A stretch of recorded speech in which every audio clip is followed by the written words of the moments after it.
வாசல் நிக்கிறவங்களோட வேலை என்ன? உள்ள கொண்டு போய் உட்கார வச்சு அவனை தேவனோட உட்கார வைக்க வேண்டியது வேலை. ஆனா இன்னைக்கு என்ன நடக்குது?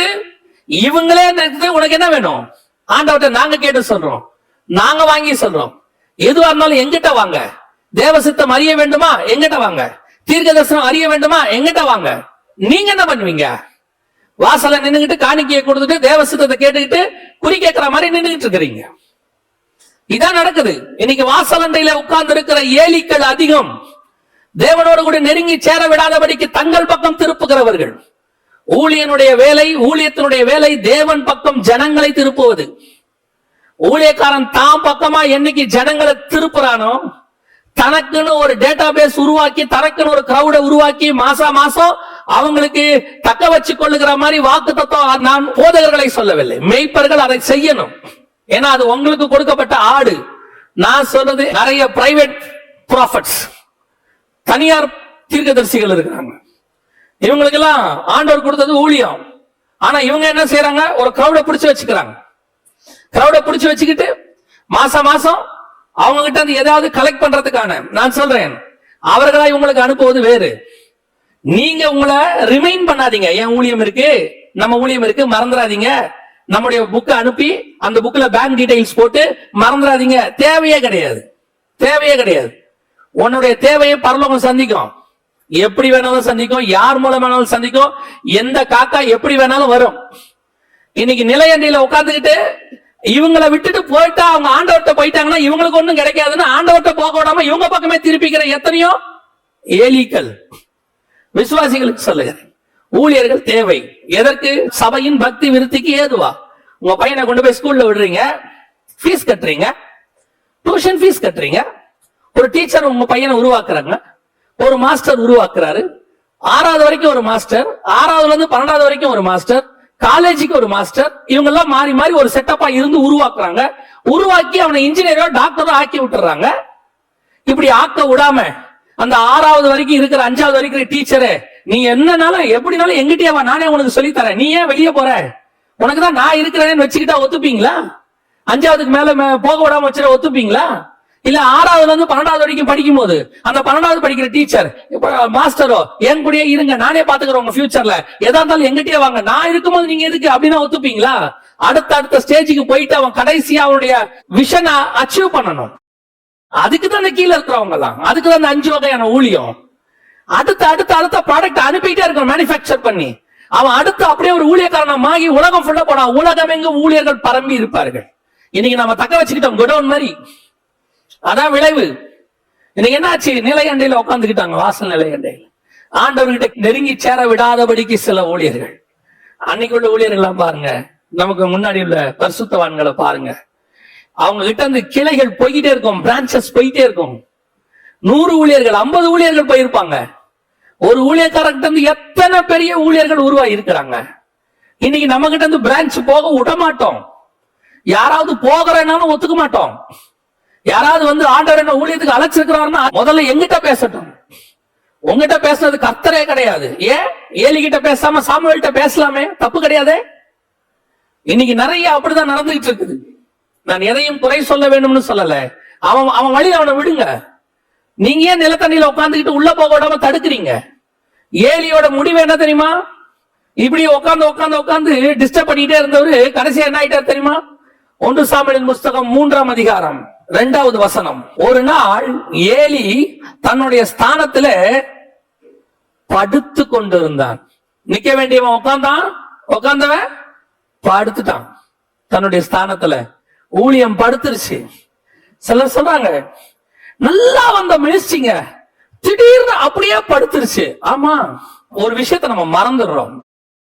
இந்த உலக பிரகாரமான எம்என்சி கம்பெனிகளுக்கு, அரசாங்கத்துக்கு, ஸ்டேட் கவர்மெண்ட்டுக்கு, சென்ட்ரல் கவர்மெண்ட்டுக்கு வேலை பார்க்கறவங்கள ஒருவேளை அந்த கவர்மெண்ட் கவனிக்காம கூட விட்டுரும். 58 வருஷம் 60 வருஷம் வேலையே பார்க்காம கூட ஓபி அடிச்சுட்டு ரிட்டையர் ஆனவங்க கூட இருக்கிறாங்க. சின்சியரா வேலை பார்த்துட்டு வந்தவங்களும் இருக்கிறாங்க. ஒரு சிலர் அதுல தப்பு செஞ்சுட்டு அந்த தண்டனைக்கு மாட்டாம தப்பிச்சு வந்தவங்களும் இருக்கிறாங்க. ஒரு சிலர் தப்பு செஞ்சு தண்டனை அனுபவிச்சவங்களும் இருக்காங்க. ஆனா நம்ம பாக்குறமே ஒரு கவர்மெண்ட்டுக்கு வேலை, ஹெவன்லி கவர்மெண்ட், அது சொல்லாம கொல்லாம அழகா தூக்கும். அழகா படுக்க வைக்கும். எங்க படுக்க வச்சுச்சுன்னு உங்களுக்கே தெரியாது, படுத்திருக்கும். நம்ம நினைச்சுக்கிட்டே இருக்கோம் ஓடிக்கிட்டே இருக்கிறோம்னு. அதெல்லாம் கரெக்டா ஆபரேஷன் ஆண்டவர் செய்வாரு. நிறைய பேருக்கு இன்னைக்கு இதான் பிரச்சனை. மினிஸ்ட்ரிங்கிறது ஒரு லெவல் வரைக்கும் ஓடிட்டு முடியும் போது அப்படியே மேல போயிடணும், அடுத்த கிளையை விட்டுட்டு போயிட்டே இருக்கணும். பவுல் ஆரம்பிச்சாரு, பவுலுக்கு பையன் கிடையாது, பவுலுக்கு பேர பையன் கிடையாது, மெயினா பவுலுக்கு மருமகன் கிடையாது. ஆனா பவுல் ஆரம்பிச்ச மினிஸ்ட்ரி இன்னை வரைக்கும் நடக்குது. இன்னைக்கு நமக்கு அப்புறம் நம்ம அப்படியே பார்த்து பார்த்து ஒப்படைச்சிட்டு போறோம். பையன்கிட்டையும் மருமகன்கிட்டையும் பேரங்கிட்டையும் கரெக்டா ஒப்படைச்சிட்டு போறோம். அடுத்த ஜெனரேஷன்ல மினிஸ்ட்ரி படுத்துறது பாத்தீங்களா? அவங்க ஜெனரேஷன்ல இருந்த மினிஸ்ட்ரி இவங்க ஜெனரேஷன்ல விஸ்தாரமாகல பாத்தீங்களா? இன்னைக்கு 1 மடங்கு இருந்தா அடுத்து 2 மடங்கு ஆயிருக்கணும்ல. 2 மடங்கு இருந்தா அடுத்து எலிசா வரும்போது 4 மடங்கா மாறணும்ல. ஏன் மாறல? 25,000 பேர் நடத்துற சபை அடுத்த ஜெனரேஷன்ல 8,000 மாறிடுச்சு. அடுத்த ஜெனரேஷன்ல 4,000 மாறும். ஏன் மாறுது? காரணம் என்ன? உண்மையிலேயே வளர்ச்சி தானே இருந்திருக்கணும், படுத்துருச்சு பாருங்களேன். அதாவது நம்ம சொல்லிக்கலாம், அந்த மினிஸ்ட்ரியில இருக்கிறவங்க சொல்லிக்கலாம், அதெல்லாம் கிடையாது, எங்க மினிஸ்ட்ரி நல்லா தான் நடந்துட்டு இருக்கு. அப்படியே ஓவராலா எல்லாருக்கும் தெரியும், போன ஜெனரேஷன்ல இருந்த அந்த ஊழியம் இப்ப இல்ல, அது படுத்துருச்சுங்க. ஏன்? ஏலி படுத்துட்டாரு. நீ யார் தெரியுமா? போன ஜெனரேஷன்ல எவனையும் உள்ள விடாம உட்காந்துட்டு இருந்தவன். யாரும் வந்துடக்கூடாது, எந்து நான் தான் பண்ணுவேன், நானும் எனக்கும் ஆண்டவருக்கும் நடுவுல யாரும் கிடையாது, யாரா இருந்தாலும் என்ன பார்த்து தான் ஆண்டவரை பார்க்கணும் சொன்னவெல்லாம் அடுத்த ஜெனரேஷன்ல படுத்துருவான். மினிஸ்ட்ரி நம்ம சொத்து இல்ல. இந்த மினிஸ்ட்ரிக்கு நம்மளை அழைச்சது கர்த்தருடைய கிருபை. உண்மை உள்ளவன் என்று நம்பி இந்த கனமான ஊழியத்திற்கு என்னை அழைத்தார். அவ்வளவுதான் வசனம் சொல்லுது. இது என்னோடது அல்ல. இதை முடிச்ச உடனே அப்படியே அடுத்த அது யார்கிட்ட வேணா இருக்கலாம். ஒருவேளை ஆண்டவர் உங்க பையன்கிட்ட கொடுத்துட்டு போன்னு சொன்னா கூட கொடுத்துட்டு போங்க, அதெல்லாம் ஒண்ணும் தப்பே கிடையாது. ஆனா பையன்கிட்ட கொடுக்கறதுக்காகவே பையனை வளர்க்க கூடாது,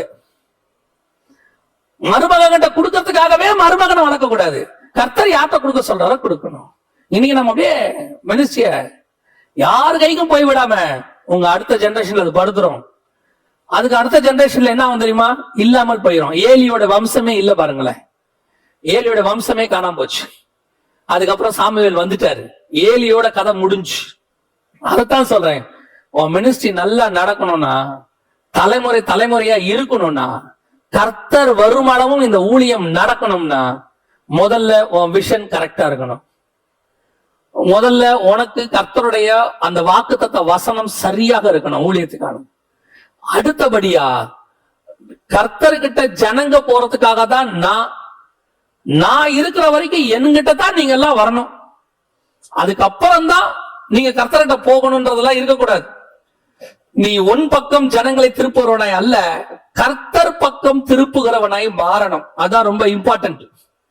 இன்னைக்கு நிறைய பேருடைய மிஸ்டேக் அங்கதான் இருக்குது, தாம் பக்கம் திருப்புறாங்க. நான் தான் சொல்லுவேன், இன்னைக்கு ஊழியங்கள் தேவன் வர்ஷிப் பண்ணணும், காட தான் வர்ஷிப் பண்ணணும். இன்னைக்கு ஹீரோ வர்ஷிப் ஆகிட்டு இருக்கு. கர்த்தருடைய கிருபை, இந்த ஹீரோ வர்ஷிப் பண்ணவங்களாம் 1.5 வருஷமா காணாம போயிருக்கிறாங்க. அது வரைக்கும் சோத்திரம். இப்பவும் ஒரு சிலர் மட்டும் ஆன்லைன்லயே அந்த வேலையை செஞ்சுக்கிட்டு இருக்கிறாங்க. ஏன்னா இந்த 2 வருஷமா எல்லாம் அடைச்சதுனால இந்த ஹீரோ வர்ஷிப் பண்ண ஆளெல்லாம் காணாம போச்சு. தாம் பக்கமா வித்தியாசமா பேசி, அப்படியே டிஃபரெண்டா பேசி, மிமிக்ரி பண்ணி, அப்படியே நூதனமான உபதேசத்தை பேசி, எப்படியாவது ஜனங்களை கவர் பண்ணணும், தாம் பக்கம் திருப்பணும்னு சொன்னதெல்லாம் இப்ப காணாம போயிருச்சு ஒரு 1.5 வருஷமா. இது ஒருவேளை திருப்பி எல்லாம் நார்மல் ஆச்சுன்னா வர்றதுக்கு வாய்ப்பும் இருக்கு. மந்தையை தப்ப விடாத ஓநாய்கள் வரும் திருப்பி. ஆனா விசுவாசிகள் நீங்க நல்லா தெரிஞ்சுக்கொள்ளுங்க, there is no mediators. நீங்க எவ்வளவுக்கு எவ்வளவு தேவனோட சேரணுமோ நெருங்குங்க. கர்த்தரோட நீங்க பேசுங்க. பேசுகிற தேவனை வச்சுக்கிட்டு இருக்கிறீங்க, நீங்க ஏன் பேச மாட்டேங்கிறீங்க? பல நேரங்களில் ஊழியர்கள் கெட்டு போறதுக்கு நீங்களும் ஒரு காரணம். நீங்க போய் ஒரு தீர்க்கதரிசி சும்மா தான் இருக்கிறாரு, அவர் வீடு தேடி போய் இல்ல அவருக்கு போன் பண்ணி, ஆண்டவர் என்ன பத்தி என்ன சொல்றாரு, என் எதிர்காலத்தை பத்தி என்ன சொல்றாரு, ஏன் உங்க எதிர்காலத்தை பத்தி நீங்களே கேளுங்க. நல்ல இதுக்கு என்ன தெரியுமா உடனே சொல்றாங்க, அதுக்கு தானே தீர்க்கதரிசி இருக்கிறார். ஓ எதிர்காலத்தை நீ கேட்கறதுக்கு தீர்க்கதரிசி கிடையாது. என் ஃபியூச்சர் எனக்கு தெரியணும், இதுக்கு எதுக்கு தீர்க்கதரிசி? என் ஃபியூச்சர் எனக்கே தெரியலனா there is a mistake in my spiritual life. என் குடும்பத்தை பத்தி எனக்கு தெரியலன்னா என் ஆவிக்குரிய வாழ்க்கையில ஏதோ மிஸ்டேக் இருக்குன்னு அர்த்தம். உங்க வீட்டுக்காரர் உங்களை வெளியே கூட்டிட்டு போவாரா இல்லையாராங்கிறது உங்களுக்கு தெரியணும். அவர் என்ன வெளியே கூட்டிட்டு போறாரா இல்லையான்னு கேளு அப்படின்னு பசங்க கிட்டயோ இல்ல வேற யார்ட்டையோ சொல்லி நீங்க கேக்குறீங்கன்னா உங்க 2 பேருக்கு நடுவுல சண்டைன்னு அர்த்தம். நான் சொல்றது உங்களுக்கு புரியுதா? இப்போ கணவன் மனைவி இருக்கும் போது அம்மா சாப்பாடு போட சொல்லு, ஏமா சாப்பாடு எடுத்து வைமான்னு சொன்னார்னா ரிலேஷன்ஷிப் கரெக்ட். இவரு உங்க அம்மாவை சாப்பாடு கொண்டாட சொல்லு அப்படின்னா இவங்க 2 பேருக்குள்ள ரிலேஷன்ஷிப்ல பிரச்சனை இருக்குன்னு அர்த்தம். அதே தான் சொல்றேன், உங்க வாழ்க்கையை பத்தின விஷயத்தை நீங்கள் தான் உட்கார்ந்து தேவனோட பேசணும். இன்னொரு ஆளை கூட்டு வந்து அவர்கிட்ட கேட்டு சொல்லுங்கன்னு சொன்னா உனக்கும் தேவனுக்கும் நடுவுல ஏதோ மிஸ்டேக், ஏதோ ஒரு பிரிவினை இருக்குன்னு அர்த்தம். அந்த முடிவுக்கு வாங்க. தீர்க்க தரிசனம் எப்ப தேவை? நீங்க ஸ்தம்பிச்சு போய் நிப்பீங்க, ஒரு முடிவெடுக்க முடியாம இருப்பீங்க, என்ன செய்யலான் இருக்கும், ஒருவேளை உங்களால ஜெபிக்க முடியாத சூழ்நிலையா இருக்கும், நீங்க ஒரே மனபாரத்தோட இருப்பீங்க. அந்த நேரத்துல தீர்க்க தரிசனத்துக்கு நீங்க தேட வேண்டாம், அது தானா வரும். ஏன் தெரியுமா? தீர்க்க தரிசியை நீ தேடி போறதை விட தேவன் உன்னை தேடி வருவார். அவர் இன்னும் அதிகம் உன்னை நேசிக்கிறார். ஐயோ என் பிள்ளை இப்படி ஸ்தம்பிச்சு போய் நிக்குது, அதுக்கு ஏதாவது ஒரு உதவி செய்யணுமேனு கழுதையை திறந்து கூட கர்த்தர் உங்ககிட்ட பேசுவார். நீங்க பண்ற மிஸ்டேக்கே நீங்க ஊழியக்காரனை கெடுத்துறீங்க. ஊழியக்காரங்கிட்ட போய் என்ன சொல்றாரு என்ன பத்தி என்ன சொல்றாரு, என் பொண்ணை பத்தி என்ன சொல்றாரு, என் பையனை பத்தி என்ன சொல்றாரு, எதிர்காலத்தை என்ன சொல்றாரு, எல்லாத்தையும் நீங்க போய் கேளுங்க. அதுவும் லாக்டவுன்ல சும்மா தானே இருக்கீங்க, நல்லா முழங்கால் போட்டு ஜெபம் பண்ணுங்க, நல்லா ஃபாஸ்ட் பண்ணி ஜெபம் பண்ணுங்க. உட்காந்து யூடியூப் உட்காந்து பாக்குறத விட்டுட்டு நல்லா உட்காந்து ஒரு மணி நேரம் ஜெபம் பண்ணுங்க. கர்த்தர் பேசுவார், கர்த்தர் இடைப்படுவார். ஊழியக்காரங்களை புரோக்கர்ஸ் மாதிரி மாத்தாதீங்க. நல்லா தெரிஞ்சுக்கொள்ளுங்க, உன் தேவன் உனக்குள்ள இருக்கிறார், பரிசுத்த ஆவியானவர் உங்களுக்குள்ள இருக்கிறார். உங்களுக்கு தேவையானதை ஆவியானவர் உங்களோடு பேசுவார். அடுத்தபடியா ஏலிகிட்ட இருந்த அடுத்த பிரச்சனை என்ன? 3வது 1 சாமுவேலின் புஸ்தகம் 3ஆம் அதிகாரம் 3வது வசனம். தேவனுடைய பெட்டி இருக்கிற கர்த்தருடைய ஆலயத்தில் தேவனுடைய விளக்கு அணைந்து போகும் முன்னே, நல்லா கவனிச்சுக்கொள்ளுங்க, தேவனுடைய பெட்டி இருக்கிற கர்த்தருடைய ஆலயத்தில் தேவனுடைய விளக்கு அணைந்து போகும் முன்னே அப்படின்னு இருக்கு. என்ன கொடுமை பாத்தீங்களா? யாத்ராகமத்தின் புஸ்தகம் 27ஆம் அதிகாரம் 20வது வசனம் சொல்லுது. யாத்ராகமத்தின் புஸ்தகம் 27ஆம் அதிகாரம் 20வது வசனம், குத்து விளக்கு எப்பொழுதும் எரிந்து கொண்டிருக்க வேண்டும். நைட்ல கூட எரியணுமா அப்படின்னு கேட்டீங்கன்னா அடுத்த வசனம் சொல்லுது, சாயங்காலம் தொடங்கி 21வது வசனம், சாயங்காலம் தொடங்கி விடியற் காலம் மட்டும் கர்த்தருடைய சன்னிதானத்தில் அந்த விளக்கை எரிய வைக்க கடவர்கள். விளக்கு என்ன செய்யக்கூடாது? அணையக்கூடாது. வசனம் சொல்லுது விளக்கு அணையவே கூடாது. இது இன்னொரு இடத்துலயும் சொல்லப்பட்டிருக்கு. லேவியராகமத்தின் புஸ்தகம் 24ஆம் அதிகாரம் 2வது வசனம். லேவியராகமத்தின் புஸ்தகம் 24:2, குத்து விளக்கு எப்பொழுதும் எரிந்து கொண்டிருக்கும்படி அதற்காக இடிந்து பிழித்த தெளிவான ஒளிவ எண்ணெயை இஸ்ரவேல் புத்திரர் உன்னிடத்தில் கொண்டு வரும்படி அவர்களுக்கு கட்டளையிடு. 2வது வசனம் தெளிவா சொல்லுது, குத்து விளக்கு எப்பொழுதும் எரிந்து கொண்டிருக்கும்படி, ஆல்வேஸ். அப்படின்னா என்ன அர்த்தம்? விளக்கு எரிஞ்சுக்கிட்டே இருக்கணும். விளக்கு என்ன செய்யக்கூடாது? அணைந்து போக கூடாது. இங்க வசனம் சொல்லுது, 1 சாமுவேல் புஸ்தகம் 3ஆம் அதிகாரம் 3ஆம் வசனம், தேவனுடைய பெட்டி இருக்கிற கர்த்தருடைய ஆலயத்தில் தேவனுடைய விளக்கு அணைந்து போகும் முன்னே. விளக்குனா என்னங்க? விளக்கு ஏன் அணையக்கூடாது அப்படின்னு கேட்டீங்கன்னா, வெளிப்படுத்தின விசேஷம் 21ஆம் அதிகாரம் 23வது வசனம், நகரத்திற்கு வெளிச்சம் கொடுக்க சூரியனும் சந்திரனும் அதற்கு வேண்டுவதில்லை, தேவனுடைய மகிமையே அதை பிரகாசித்தது, ஆட்டுக்குட்டியானவரே அதற்கு விளக்கு. அப்ப இந்த விளக்கு யாரு? இயேசு கிறிஸ்து. ஆசாரிப்பு கூடாரத்துல 7 கிளை உள்ள பொன் குத்து விளக்குனா அந்த 7 கிளை என்பது 7 சபை. எங்க கேக்குறீங்களா? 7 பொன் குத்து விளக்குகளின் மத்தியில் உலாவுகிறவர் சொல்லுகிறதாவது எபேசு சபைக்கு எழுதும் போது 2ஆம் அதிகாரம் 1-2 ஆண்டவர் சொல்றாரு, 7 பொன் குத்து விளக்குகளின் மத்தியில் உலாவுகிறவர் சொல்லுகிறதாவது. 1ஆம் அதிகாரம் கடைசி 2 வசனம் வாசிச்சீங்கன்னா, குத்து விளக்குகளின் ரகசியத்தை நான் உனக்கு சொல்லுகிறேன்னு சொல்லி அந்த 7 குத்து விளக்குகளும் 7 சபைகளாம்னு இருக்கு. அப்போ விளக்கை கொளுத்தி தண்டின் மேல் வைப்பார்கள்னு இருக்கு. அந்த எபேசு சபைக்கு கர்த்தர் சொல்லும் போது என்ன சொல்றாரு? மனம் திரும்பு, இல்லாவிட்டால் சீக்கிரத்தில் நான் வந்து உன் விளக்கு தண்டை எடுத்து போடுவேன் அப்படிங்கிறாரு. விளக்கு தண்டை யாரை குறிக்குது? சகரியாவின் புஸ்தகம் 4ஆம் அதிகாரம் கடைசி 12, 13, 14 வசனம் சொல்லுது, மறுபடியும் நான் அவரை நோக்கி, பொற்குழாய்கள் வழியாய் தொங்கி பொன்னிறமாய் எண்ணெய் தங்களில் இறங்கப்படுவர்களாகிய ஒலிவ மரங்களின் 2 கிளைகள் என்னவென்று கேட்டேன். இவைகள் என்ன என்று உனக்கு தெரியாதா? இவைகள் 2ம் சர்வலோகத்துக்கு ஆண்டவராக இருக்கிற சமூகத்தில் இருக்கிற அபிஷேகம் பெற்றவர்கள் அப்படின்னு இருக்கு. அப்போ குத்துவிளக்கு என்பது அதோடைய அமைப்பு என்னன்னா, தண்டு ஊழியக்காரன் விளக்கை கொளுத்தி தண்டின் மேல் வைப்பார்கள். விளக்கு என்பது இயேசு கிறிஸ்து. இப்போ இதனுடைய அடையாளம் தான் அங்க இருக்கு. இப்போ விளக்கு அணையக்கூடாதுன்னா என்னன்னா, சபையில கர்த்தருடைய மகிமை பிரகாசம் குறையக்கூடாதுன்னு அர்த்தம். காட்ஸ் பிரசன்ஸ் அங்க இருந்துகிட்டே இருக்கணும்னு அர்த்தம். அதத்தான் ஆண்டவர் சொல்றாரு, விளக்கு அணையாதபடி சபைக்குள்ள இயேசு கிறிஸ்து உலாவது நிக்க கூடாதுன்னு அர்த்தம். விளக்கு அணையுதுன்னா என்ன அர்த்தம்? இயேசு உலாவது நிக்குதுன்னு அர்த்தம். கர்த்தருடைய பிரசன்னம் அங்க குறையுதுன்னு அர்த்தம். கர்த்தருடைய மகிமை இல்லாமல் போகுது. இன்னைக்கு பல இடங்கள்ல அதான் நடக்குது. பல இடங்களிலே கர்த்தருடைய மகிமை இல்லை, கர்த்தருடைய வசனம் இல்லை. இப்ப என்ன சொல்லுது? விளக்கு அணைந்து போகுது, கர்த்தரே இல்லை. முதல் வசனத்துல கர்த்தருடைய வசனம் இல்லை. அடுத்து இருள் அடைந்தது, விஷன் போயிருச்சு, தரிசனம் போச்சு. முதல்ல வசனம் போகும், அப்புறம் தரிசனம் போகும், கடைசியா கர்த்தரே போவார். விளக்கு அணைந்து போகும் முன்னே. இன்னைக்கு பல ஊழியங்கள்ல கர்த்தரே இல்லை, கர்த்தரே கிடையாது, ஆண்டவரே இல்லாம மினிஸ்ட்ரி நடக்குது. இது உங்களுக்கே தெரியும், நீங்க சாதாரணமா பாத்தீங்கன்னாலே தெரியும், இந்த மாதிரி ஊழியத்துல கர்த்தர் இருப்பாரா? நானு குறிப்பிட்டு சொல்றேன், தப்பா எடுத்துக்காதீங்க. நான் பார்த்ததை சொல்றேன். ஒரு ஊழியத்துல, அது எந்த ஊழியம் தான் உங்களுக்கு வேண்டாம், நான் ஒரு வீடியோ பார்த்தேன். அந்த ஊழியத்துல அந்த ஊழியக்காரர் சொல்றாரு, விசுவாசிகளை பார்த்து, நீங்கள் எல்லாம் தேவனுடைய ஆடுகள், ஓடி போய் வெளியே இருக்கிற புல்லை மேயுங்கிறார். ஜனங்க ஓடி போய் என்ன செய்யறாங்க?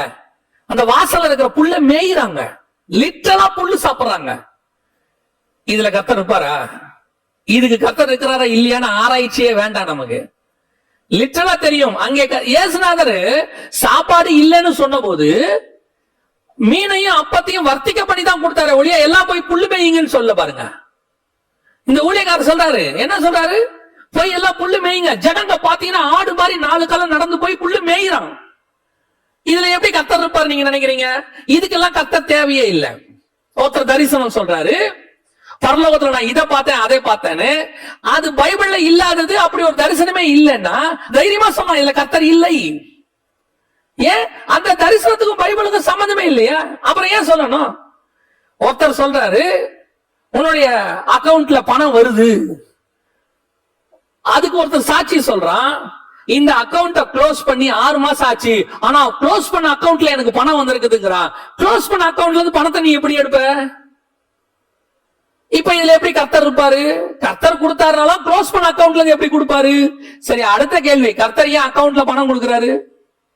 அப்ப இதுல கர்த்தர் இல்லை நம்ம டைரக்டா சொல்லலாம் இல்ல. இதுல நம்ம சொல்ல வேண்டிய அவசியம் இல்ல. கர்த்தர் இருக்கிறாரா இல்லையா நம்ம யோசிக்கணும் அவசியமே கிடையாது. இதில் கர்த்தர் இல்லை. அதான் சொல்றேன், இன்னைக்கு பல ஊழியங்கள் விளக்கு அணைந்து போன ஊழியங்கள். ஆனா ஆசாரியர் அங்கதான் இருக்கான், அசோசியேட் பாஸ்டர் அங்கதான் உட்கார்ந்து இருக்காரு, 2 பேரும் படுத்தா இருக்காங்க. both of them பார்க்கிறதுக்கு எப்படி இருக்கு? ஆசாரிப்பு கூடாரம், சமஸ்த இஸ்ரவேல் இருக்கும் ஹெட் குவார்டர்ஸ். சபை எப்படி இருக்கு? பெருசு. ஊழியம் எப்படி இருக்கு? பெரிய ஊழியம், எல்லா நாட்டிலையும் கிளை. ஊழியம் எப்படி இருக்கு? அவர் பெரிய ஊழியருங்க, அவர்கிட்ட 10 கார் இருக்கு. கர்த்தர் இருக்கிறாரா? அதான் கேள்வி. வசனம் இருக்கா?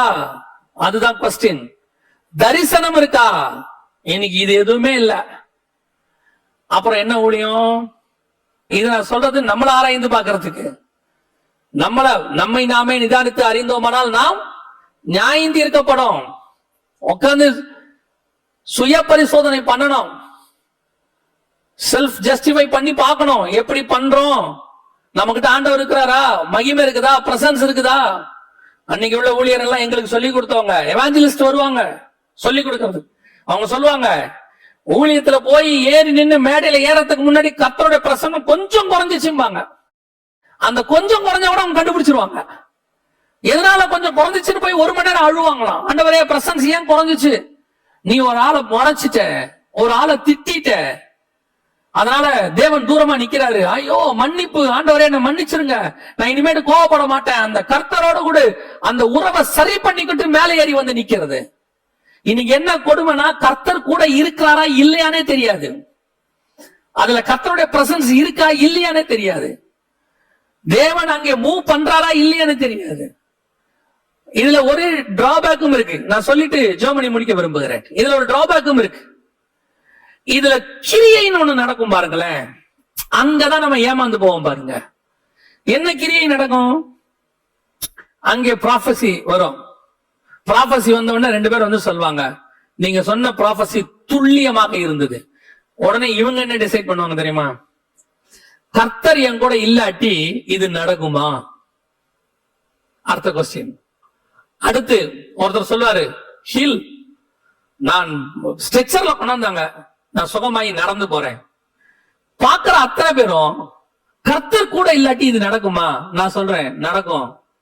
கர்த்தர் கூட இல்லாட்டி ப்ராஃபஸியும் வரும், கர்த்தர் கூட இல்லாட்டி ஹீலிங்கும் நடக்கும், கர்த்தர் கூட இல்லாட்டி டெலிவரன்ஸும் நடக்கும். நான் 2 சம்பவத்தை சொல்லிட்டு முடிக்கிறேன்.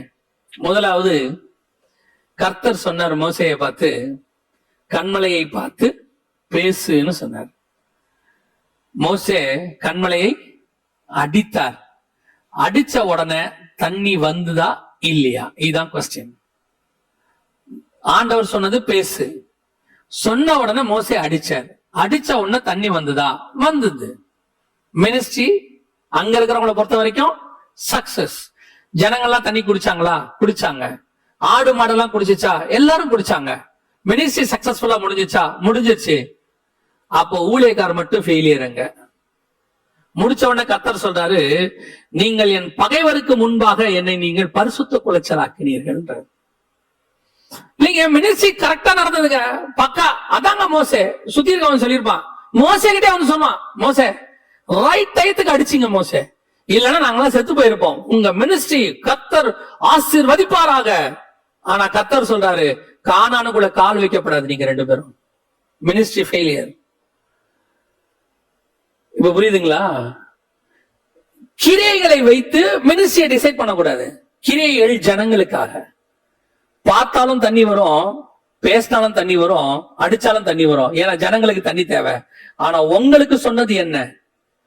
பேசணுமா, பார்க்கணுமா, அடிக்கணுமா? அதான் கேள்வி. அந்த தண்ணி அவங்களுக்கு வரும். நீ அடிச்சாலும் வரும், நீ அடிக்கா விட்டாலும் வரும்.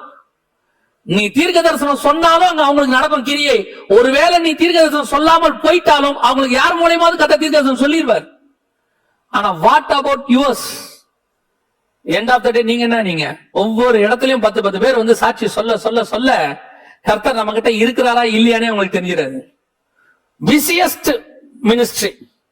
அதுல வேற சொல்லுவாங்க, ஜெபம் பண்ண கூட நேரம் இல்ல, பைபிள் வாசிக்க கூட நேரம் இல்ல. ஓகே ஃபைன், எல்லாம் முடிஞ்சாச்சு. கர்த்தருக்கு முன்பாக போகும்போது யார் நீங்கன்னு கேட்பாரு, உங்களை அறிய. ஆண்டவரே என்ன இப்படி சொல்றீங்க? ஈச் அண்ட் எவரி மீட்டிங்ல ப்ராபசி சொல்லி இருக்கிறேன், பிசாசுகளை துரத்தி இருக்கிறேன், அதுவும் ஜனங்க எல்லாருக்கும் முன்பாக செஞ்சிருக்கிறேன். கர்த்தர் சொல்றார், உன்னை எனக்கு தெரியாது. ஏன்? என் பிதாவின் சித்தத்தின்படி செய்ய. அதான் விஷயமே. கர்த்தர் கூட இருக்கணுங்க. கர்த்தர் கூட இல்லாம நீ எவ்வளவு பெரிய மினிஸ்ட்ரி பண்ணாலும் பிரயோஜனம் இல்லை.